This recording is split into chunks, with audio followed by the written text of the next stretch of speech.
Welcome to Good Goodbyes, the Funeral Facts podcast. We are really glad you found us. In this podcast, me, Simon, a funeral director, and me, Tina, I'm an independent celebrant. we're going to discuss all things funeral in an informal space to demystify what happens when we say goodbye. Based on your questions and queries, Si and myself are two industry professionals that are going to chat through the hows, whats and wherefores. We actively work in the funeral industry in Devon in the UK. So, we hope you enjoy the episode ahead. Welcome to Good Goodbyes.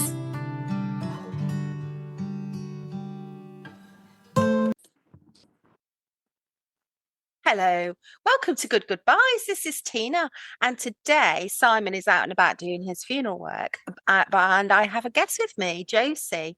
So, Josie, you are the CEO of Survivors of Bereavement by Suicide, and so we'll just put that kind of like out there initially so people can kind of know what this chat is going to be about. But you'll be surprised, listeners, of all the bases that Josie and I are going to cover. So, delighted to have you here, Josie. So where are you dialing in from?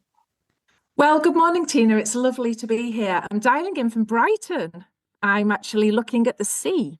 It's a beautiful part of the world, and I'm really lucky to be here. So this is Brighton in the UK, which is on the south coast. Would you say you're on the south coast?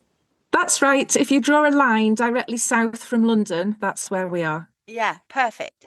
So we're going to dive into a chat about your job, Josie, and all the things that you get up to. So before we get into the serious stuff, let's start with something lighter. What's the most surprising or unusual thing you've done in your CEO role that people probably wouldn't expect you to do?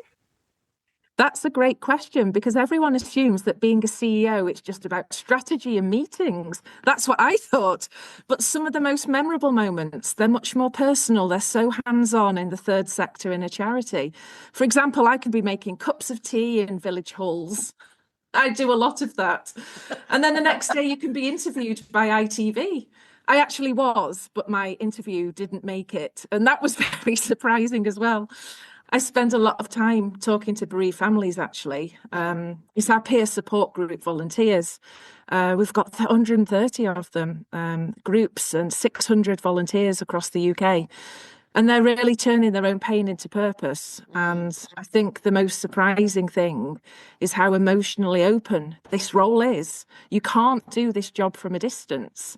It's really focused on sitting alongside people and their grief and really being moved by it. Yeah. And losing someone by suicide is a very specific way of losing somebody, isn't it? That kind of, I mean, I always think it creates community in a strange and wondrous way. So for listeners who might not know, can you tell us what Survivors of Bereavement by Suicide does and why it exists? Yeah, of course. We were founded 35 years ago by a wonderful woman, a lady called Alice Middleton. She lost her brother to suicide, and she found what we all find after the funeral.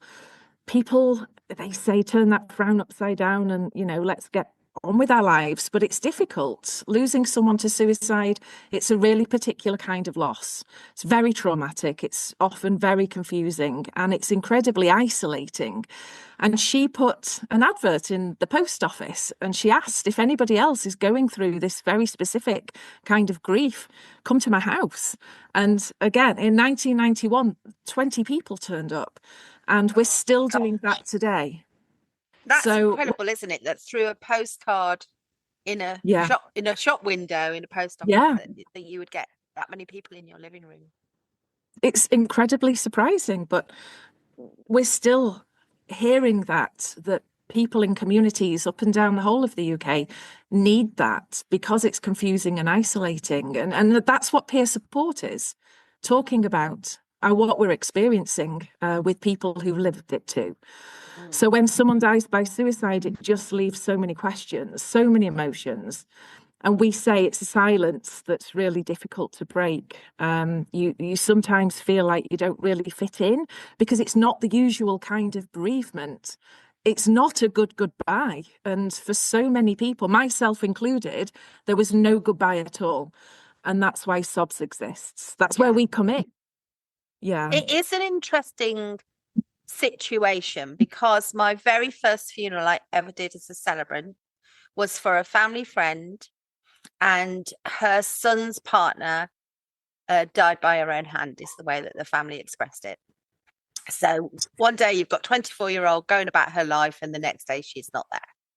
And when I met with them to try and create a ceremony that respected that sudden loss, at the same time made space for them to talk about her and remember her and have an event that celebrated some of the life, that was really difficult for them, because for them to get to any sort of place of talking about the things she laughed at, her obsession with McDonald's, or anything about her, the minute we started to talk about those kind of things, they became very overwrought and said, but we still just can't put these two things together, that her laughter and her energy and her life force, and now this.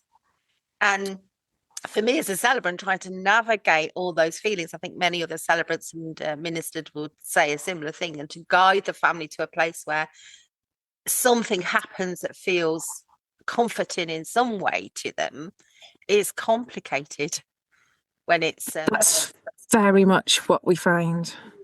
Yeah. So as you're talking, I'm thinking, oh yes, I can remember some of these experiences that I've seen people have. And I think that's why SOBs works so well for so many families. We meet so many people, hundreds of families, and it's about navigating grief, the very traumatic, very confusing, very shocking first few years. So by getting people together to talk about their grief with people who understand it because they've lived it too, it's about walking alongside somebody's grief journey, but very often it's getting them through the first few stages of that shock, that confusion, so that then they can pick up their grief journey in a way that other people that might have died in a different way would assume happens naturally. With a suicide loss, it doesn't happen very naturally. And I believe that's the magic of peer support, just to get people to that place where they can live with their grief. Yes. And yourself, Josie, why were you drawn to this charity? Did you have an association with them before you were a CEO? Oh, yes. Like many people, it was such a deeply personal mission of my own.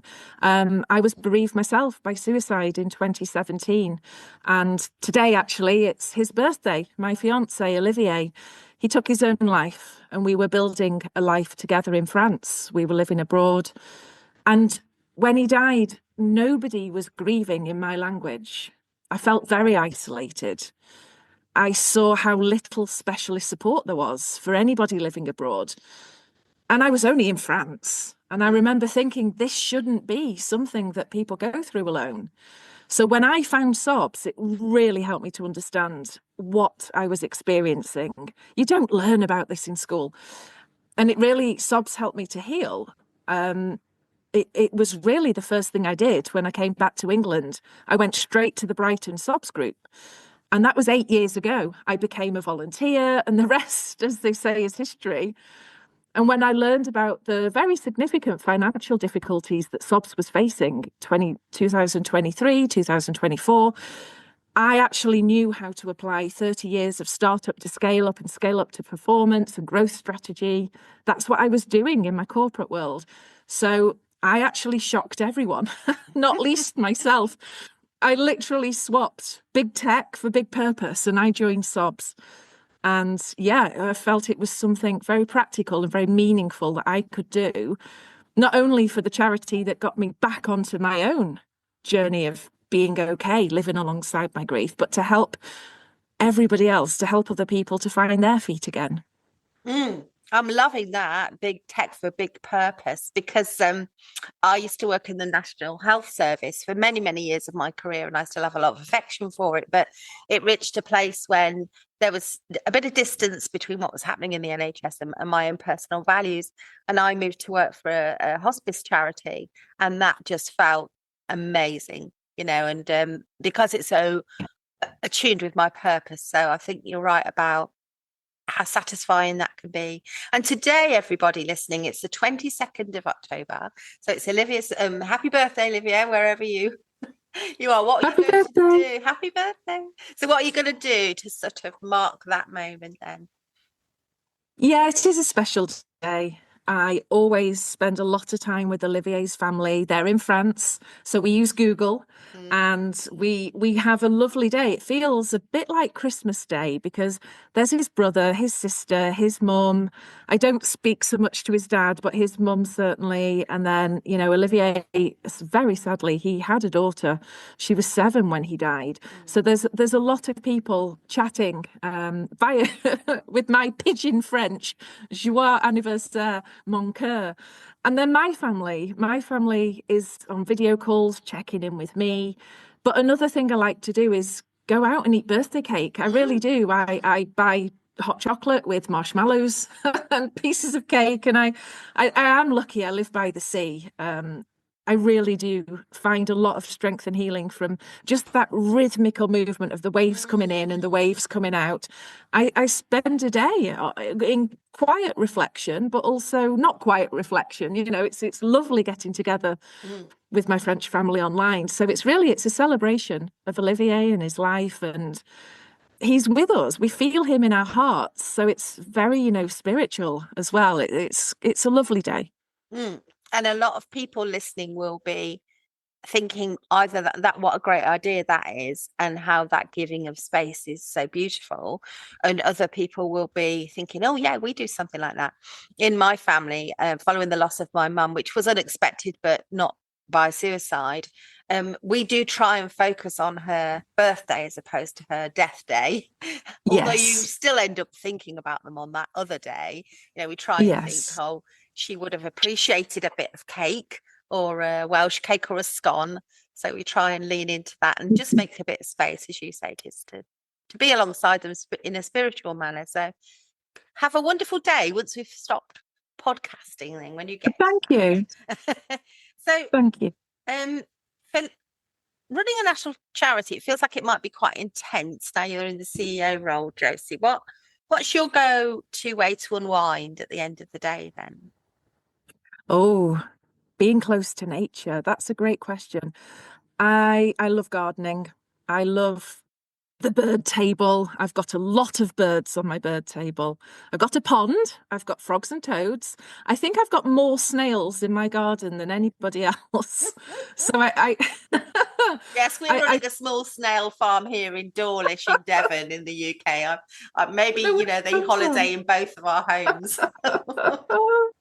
I do. I care a lot about the snails. I care a lot about nature because being a CEO, it's a lot of work, online. You're in your head a lot. There's governance, there's policies, there's people. So I think to unwind, I tend to do like gardening, hard work. I unwind with hard work and nature, and it works for me. It always has. I'm not into sports. I'm not going to pretend that I run, and I don't read. I'm not going to pretend I read, but I really do like my garden, and that provides a lot, and also a lot of healing. It's interesting, when I was in France with Olivier, we were building a house, and it was quite difficult actually to not be building a house, to navigate all of the French laws. But I took soil from the plot and I brought it back with me, and I had a big argument at customs about the soil I was trying to bring back into the country, and that's another story for another day. But my garden has got the soil, quite a lot of soil from the house we were building, and I don't know, but one likes to think that's why it grows. There's some beautiful flowers and plants here that bloom. Interestingly, this time of year, I've got olive trees. I always say to friends and family, my house isn't going to be a mausoleum. You're not going to walk into my house and see photos of him and I. But he is throughout the house in ways that people wouldn't know particularly. And one example, when I talk to Olivier's family using Google Translate, his name, Olivier, translates as olive tree. So I've got olive trees. And again, you wouldn't know if you were in the house, but I've got pictures of them. And I've got 2 big ones in the garden. And if anybody listening is horticultural and knows particularly when the olives are supposed to come out, do tell me, because my olive trees, they only turn black now at the end of October. And I don't know if that's normal or not, because I think they enjoy the sun and there's not much sun in October. But my olive trees, they're blooming right now. So I find that really comforting. Oh, and we got a great, I'll put a link in the show notes, firstly to you, Josie, so people can let you know about olive trees if we've got listeners who know their olive tree stuff. But also we had a great episode on trees, and I'll link people into that back episode by somebody who has a tree nursery. So yeah, lots of comfort to be had in plants and nature. I couldn't agree with you more. So what's a kind of typical day as a CEO then? What does that look like? Oh, blimey. Is there such a thing? I don't think there is a typical day. You know, everything happens all at once. One moment you can be in a meeting about national suicide prevention strategy, and the next you're chatting with volunteers about how to organise a fundraising event. There's so much variety. There's communications, there's partnerships, there's safeguarding. There is a lot of practical governance and policy, but throughout all of it, it's really the same mission. We're always planning awareness and events and talking about how to ensure that nobody bereaved by suicide feels alone. So there's really never a dull moment. No, what a satisfying and a job with such variety. It is. Yeah. Why is suicide bereavement different from other types of grief? What's your thoughts, Josie? Yeah, that's a really interesting question. We talk about this a lot in our peer support groups, and a lot of families say that suicide bereavement is grief with 1,000 questions, and that is so true. That was my experience. There's the trauma and there's the shock of a very unexpected death. So many people, myself included, we didn't see it coming. We really didn't. But then there's how the person died. That's very shocking, very traumatic. And there's the endless why, what if questions, and they loop in your head. And there's no answers, there's no clear answers. And on top of all of that, as if that wasn't enough, there's guilt, there's anger, there's confusion, and quite a lot of times there's shame. So all of that sits all together, and it sits alongside love and sadness, and that is so confusing. Some people are so consumed with anger and grief and love and confusion. What a mixing melting pot. It's very complex. It really doesn't fit into the usual patterns of grief either. Yeah. The stigma as well. I mean, this has just popped into my head, so forgive me, but whereas you were saying all of that, I was thinking about colleagues, employers and employees, because years ago, I've been fortunate, I guess, in my life that my only experience of death by suicide was in the workplace. So I used to manage a group of nurses in a small community hospital, and 2 of those nurses had a relationship, and then that relationship ended. And I was at home one day and had a call from one of those nurses who said, I've just had a message on my phone from my ex, and it says, my mum is out shopping, can you come to the house, and don't let her in, please come in first. And she said, I've just had that message and I'm really worried. I said, okay, I'm going to meet you at the house, don't go in the house. So, and at the same time, just ring 999. Yes. Because it's just the 2 things that pops into my head. So I meet her at the house, but she had gone in. So she hadn't kind of been able to stop herself from doing that. And very sadly, our nurse colleague, her ex-partner, had died by suicide. And so everything was dealt with in the moment, as well as it could have been by all the people that usually deal with these things. And then we're back at work, and it's a few weeks later. She felt the same way about it and had to have lots of support. Yeah. because she'd ended a relationship that had, in her view, resulted in this outcome.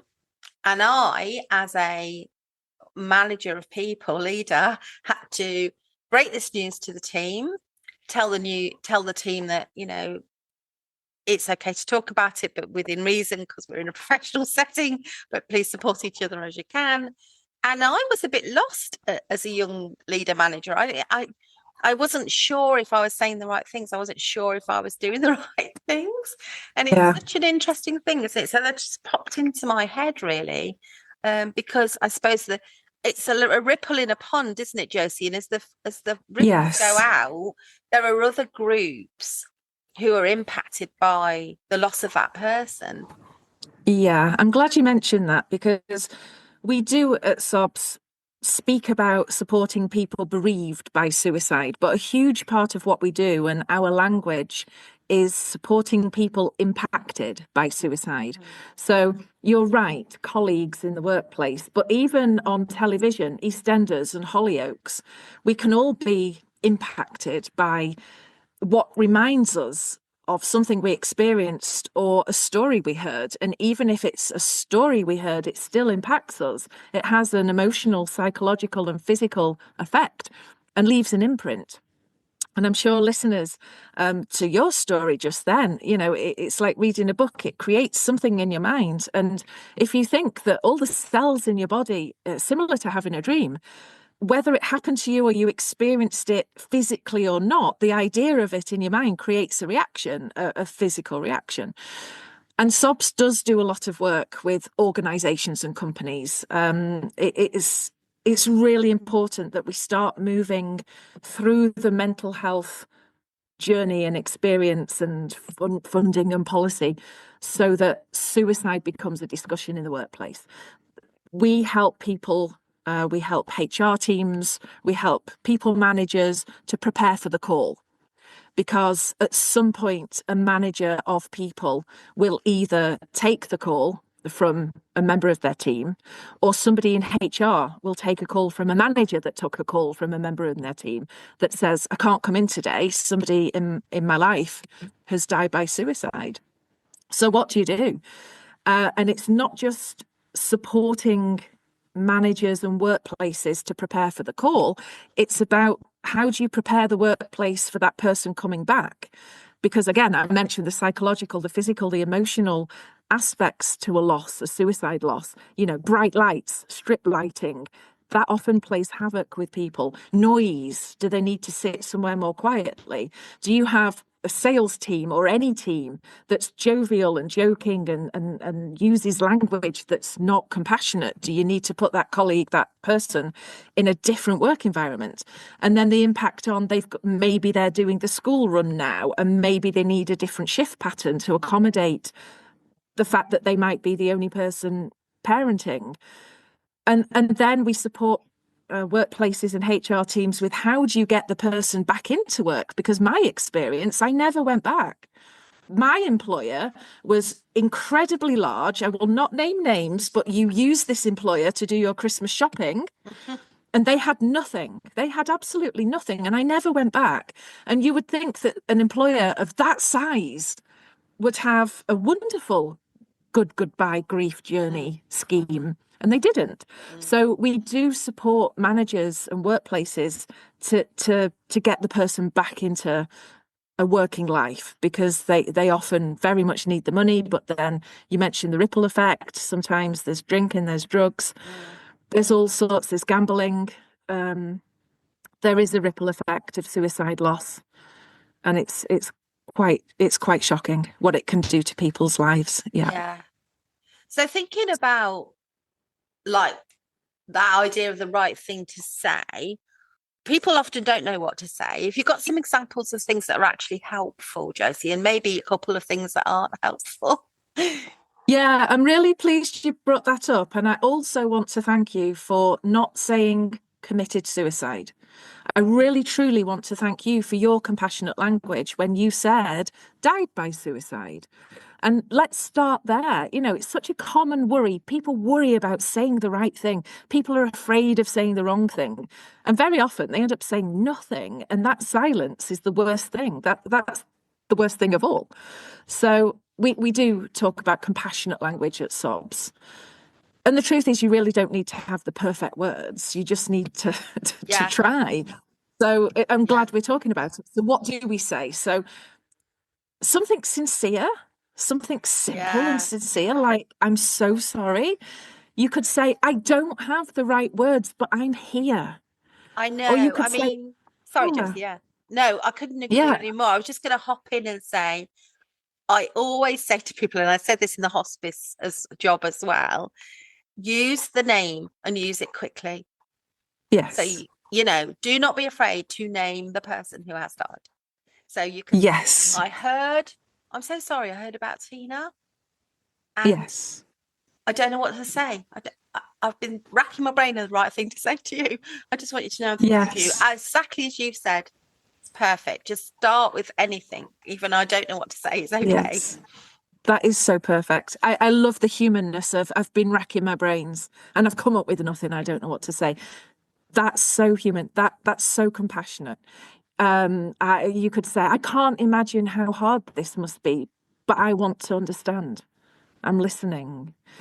We say it's not about fixing. It's not about solving. You don't have the answers.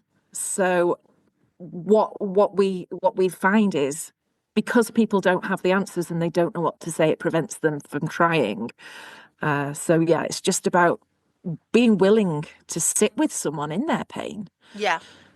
And when my friend, I know she went through the similar situation via her son's relationship, but she was very close to her son's girlfriend, and she said, like, the most overwhelming question for her, so maybe a thing not to say, is, how are you? She said it was too open. It was like a massive chasm of a question. Like the Grand Canyon question, how am I? Oh my God, I don't even know where to start. She said, but if somebody said to me, how are you doing today? Or how are you today? She said it just was all instantly a bit more manageable. So today, so true. I'm this. Or she said that really struck me when she explained that to me. It's so true. There's so much going on when a person is impacted by suicide. In my experience, I couldn't hear. Remember what it's like when it snows and the snow is quite deep and it absorbs all of the sound. And there's a very specific way of the snow taking up everything, absorbing all the sound. When I lost Olivier, for weeks and weeks and weeks until the funeral, I couldn't hear properly. My ears were clogged up because the pressure in my head, as we said, the trauma, the shock, the confusion, the why, everybody trying to help and not helping. It's almost like your body tries to protect you in some ways. So what are people going through? You can't answer, how are you? Because you're not feeling the same feelings. You're not thinking the same thoughts. You're almost not in the world because you're in this other place. You're in a daze. You're in shock. And I really love what you said. How are you today? That's a much easier way to answer a question. Yeah. And there's a lot of stigma still. I think, often I get away with talking about death and dying in general, but going into certain territories of death and dying are a bit more like another layer of difficulty. And I think death by suicide is certainly one of those areas. There's still a stigma there. What helps to dispel that? What are you trying to do at the charity, and what would you advise us all to do, Josie? It's openness. Again, it goes back to talking about it. The word suicide, it is still carrying some shame and some stigma. And in my opinion, the only way that something is not a taboo anymore is to bring it into the open and into the narrative and talk about it. Let's normalize talking about suicide, then it won't be carrying shame and stigma. And not to worry about how people might react when we say he died by suicide. And I think if we talk about suicide more openly, it's going to be less awkward. And that's why I'm really happy that we're starting to stop saying committed suicide, because the word committed itself, it's about judgment. It's about a criminal act. It can be very deeply painful on top of a very already painful and devastating loss to people who are grieving, who hear the word committed. And the good news is that stigma can be challenged, by all of us. And again, it's by talking about grief and suicide and death openly. Let's talk about some words that are not helpful. They're in a better place, or everything happens for a reason. That's not helpful. Those are phrases that are well meant, but they can also be very painful and dismissive. So I think all of this narrative and openness about language, I think, can overcome stigma, shame, judgment. And that's really the best way. I think talking about suicide with empathy, talking about suicide with curiosity, talking about suicide with acceptance makes it easier for others to speak openly about it too. And it's a big part of the whole mental health conversation. It just chips away at the stigma. The more we talk about suicide and the more we talk about suicide passion, then people are less likely to feel they have to hide their grief. Yeah, I have a role as a mental health first aider, and when we did our training recently, they clarified for us that a couple of years ago, the statistics for death by suicide were higher than death by road traffic accidents, which I know many of our listeners would even just think of that one fact and think, wow. So it's quite a hidden, less visible thing, isn't it? Yes. They say go on. They say it's 13 people every day, and that is a huge shock. When I think that the statistic about men dying by suicide, it's still very sadly, that's still the case. But did you know that globally, women, it's the cause of death for women globally between the ages of 18 and 25. Now, I didn't know that. No, I know. Yeah, there's something about people's ability to reach out. So I think two things. One, I want to ask you in a moment about how people can receive support if they have experienced and have a bereavement by suicide. But if you're listening to this and this is a feeling that you have for yourself, I just want to say, don't be afraid to reach out for help. It's okay to talk. I'll put a link in the show notes of places that you can go and have conversations with people. Because in my experience as a nurse and as a first aider for mental health, talking about suicide doesn't mean that you will provoke a person to do it. Sometimes it helps to prevent it.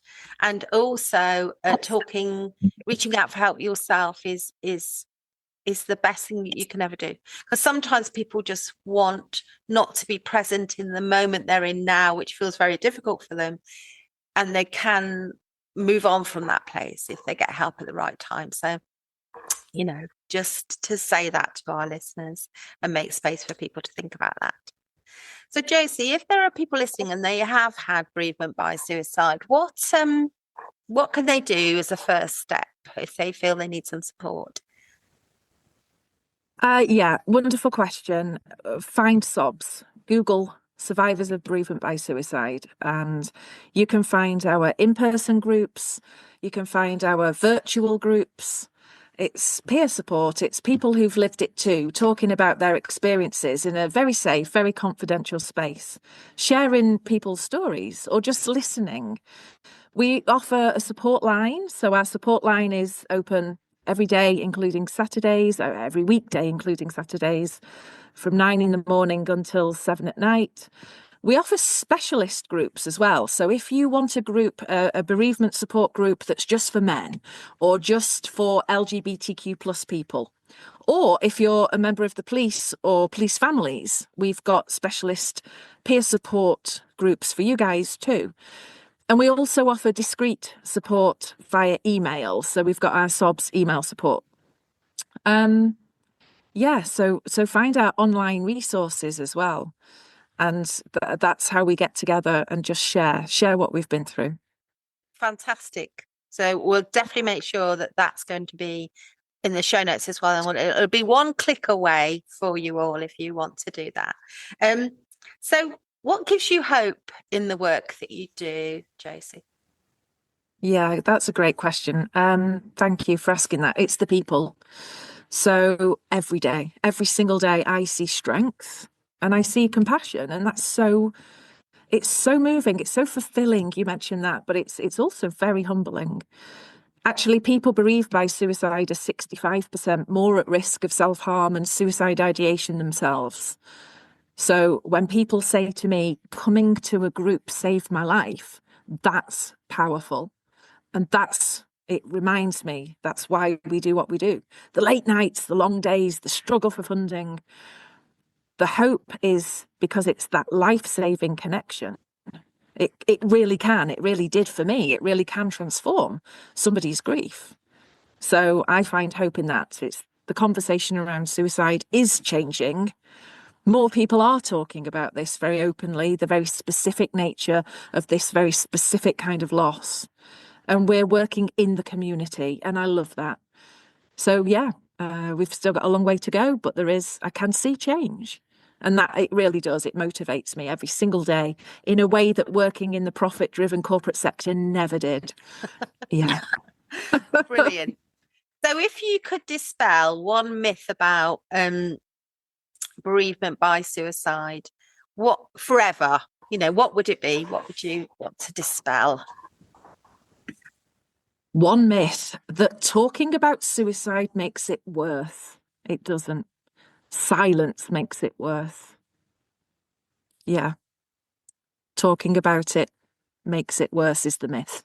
So like we've already said, when we create space really for honest conversations, we're not only supporting people grieving, but we are preventing future loss. So yeah.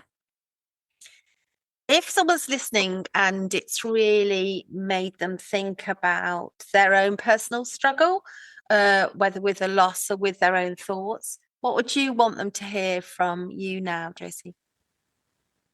Thank you. Yeah. Please don't carry this alone. If you're grieving, if you're struggling, there's help and there's hope. So reach out, come and find SOBs, talk to someone you trust, find the Samaritans, call any helpline, because you're not a burden and the pain feels like it's too much. But talking about it, it really is. It's a sign of strength. It's not a weakness. So again, don't carry this grief alone. Let SOBs walk alongside you on your grief journey, because every single one of our staff and our volunteers, myself included, we've lived it too. Fantastic. What a great thing to offer to people. Now, I can't leave without asking you what kind of cake you're going to have today. I know exactly what kind of cake, and I know exactly where it's from. Cloud9 in the Brighton Lanes makes a rainbow cake. So I don't know about any of your listeners, but I'm on YouTube all the time, and I watch YouTube shorts, a lot about cats, but a lot about making cakes, and they turn on the wheel and you make these lovely iced. I'm obsessed with rainbow cakes. I can't make cakes. I can't make any. I'm not a cook. Mum never taught me. She taught me business development, not baking. So I buy a rainbow cake and it comes with all the colours, and then it's got all the sprinkles on top. And it's a real ritual. It's a real ceremony to get that knife through all the layers of the colours. Oh, and then I can't eat for the rest of the day. I buy a huge copy, and yeah, I'm looking forward to it. It helps my little child inside to get a big piece of rainbow cake that I don't have to share with anybody. Perfection. I'm picturing it now in my head. Thank you, Josie, so much for spending your time on this special day to come and talk to us about your job and about survivors of bereavement by suicide, the charity. Amazing work that you're doing. And on behalf of everyone, thank you so much for doing it. Thank you, Tina. Such a pleasure. You're wonderful. I love the Good Goodbye podcast. Thank you for having me. Oh, my You've been pleasure. listening to Good Goodbyes, the Funeral Facts podcast. Please do like, subscribe, comment and share. Drop any questions on our social media, on Instagram, or in the text option in the show notes. Si and I are qualified professionals, but we always advise our clients to seek any additional support from medical practitioners if they need to. And we hope you enjoyed this episode. Stay well and be kind to one another.